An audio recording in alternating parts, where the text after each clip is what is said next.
അന്താരാഷ്ട്ര ലഹരിവിരുദ്ധ ദിനമായ ജൂൺ 26-ന് ചെർപ്പുളശ്ശേരി പോലീസിന്റെ നേതൃത്വത്തിൽ വിപുലമായ ലഹരിവിരുദ്ധ സന്ദേശ ബുള്ളറ്റ് റാലി സംഘടിപ്പിക്കുന്നു. കേരള പോലീസിന്റെ ലഹരിവിരുദ്ധ ക്യാമ്പയിനായ ഓപ്പറേഷൻ തൂഫാൻ പദ്ധതിയുടെ ഭാഗമായാണ് പൊതുജന പങ്കാളിത്തത്തോടെ ചെർപ്പുളശ്ശേരി പോലീസ് സ്റ്റേഷൻ പരിധിയിൽ ഈ റാലി നടത്തുന്നത്. ബുള്ളറ്റ് റാലിയിൽ പങ്കാളികളാകാൻ താൽപര്യമുള്ളവർക്കായി ജൂൺ 22, 23 തീയതികളിൽ ചെർപ്പുളശ്ശേരി പോലീസ് സ്റ്റേഷനിൽ രജിസ്ട്രേഷൻ സൗകര്യം ഒരുക്കിയിട്ടുണ്ട്. താൽപര്യമുള്ളവർ ഈ ദിവസങ്ങളിൽ രാവിലെ 10 മണിക്കും വൈകുന്നേരം 5 മണിക്കും ഇടയിലുള്ള സമയത്ത് ആധാർ കാർഡ്, ഡ്രൈവിംഗ് ലൈസൻസ്, വാഹനത്തിന്റെ ആവശ്യമായ രേഖകൾ എന്നിവ സഹിതം സ്റ്റേഷനിൽ നേരിട്ടെത്തി രജിസ്ട്രേഷൻ നടപടികൾ പൂർത്തിയാക്കേണ്ടതാണ്. ഈ ലഹരി വിരുദ്ധ സന്ദേശ റാലിയിൽ സ്ത്രീകൾക്കും പങ്കെടുക്കാവുന്നതാണെന്ന് അധികൃതർ അറിയിച്ചു.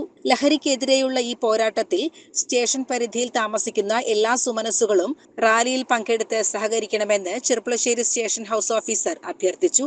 CCN ചെർപ്പുളശ്ശേരി.